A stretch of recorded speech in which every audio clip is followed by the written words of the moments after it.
Hello Andy, hello Scratchbuild community. These are my humble efforts to join the party by building bots after Andy's nice design, which he kindly showed up at his channel. I had the plan to make two, but suddenly I had the parts for 3 bots and I ended up with 4. So as you can see here, reference Andy's original design, I totally got overboard with this one, the bot number 1, which is a well, merging of parts all over the place, which have nothing to do with the original design, but I was so fascinated by the fact that 2 of the caps smartly could be stuck into one of each other, that I decided to keep them and build the design around it. But as I said, as far as the original design is concerned, I totally went overboard. Well, obviously applied bobs and bits to build up the figure, and did the sprue trick for the antennas. Well, Andy's shown it all. Just one more thing which I perhaps did other than Andy did. The tipping over issue is evident. So I added a little base of, well, we call it Forex over here, or gutta, which refers to foamed PVC. It's a 3mm plate, very easy to carve, very easy to sand. Added a bob of milliput right in the center of it, pressed the bot into it, waited until milliput had set, and then gave it a good cover with more or less undiluted white glue, wood glue that was, and sanded it and put some cat slitter on it as well for the larger rocks. Reminded to keep the order correct. First the larger bits, then the sand.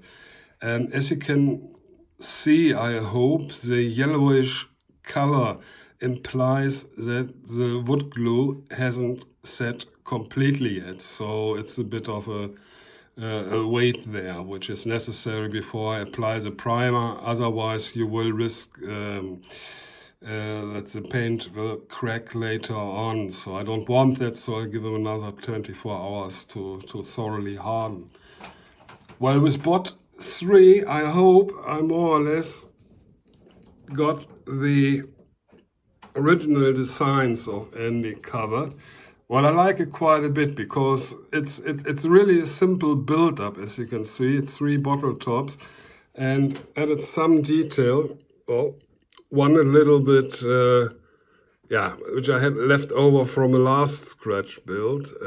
I did. It even has a leather engraved part, so that fell into my hands and I thought I'd just stick it on top for the best. So we'll see how it looks like once it is primed.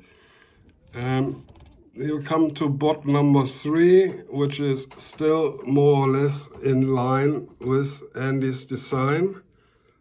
I quite liked it, so I, well, added a few antennas, usual bits, see how it looks like once primed.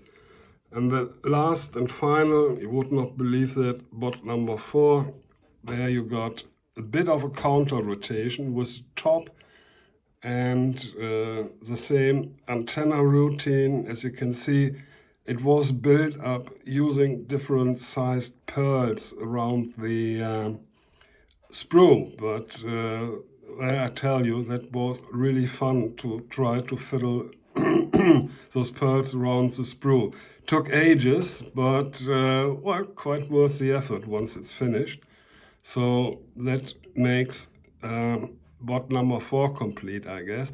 You can see here as well the extensive use of buttons. There's 2 buttons, actually 2 on each side of the wheels, and 1 button on top, which has an interesting shape, I thought. So that's why I added it. Well, by the way, I joined the ranks of scratch building just more or less recently, couple of months ago. Did larger projects, and Well, yes, I hate Andy because he prohibited me from finishing my original projects, which are not finished yet. But I was so intrigued by the design of his bots in his last episode that I just couldn't hold and just had to do it. So, as I said, my humble tries in the world of Scratch building bots had a hell of a lot of fun, and I hope that the painting goes on as well. Well, you enjoy yourself, do the same thing, it's worth, learn from the internet, and well, enjoy the hobby, that's most important of all. Thank you very much, see you, bye.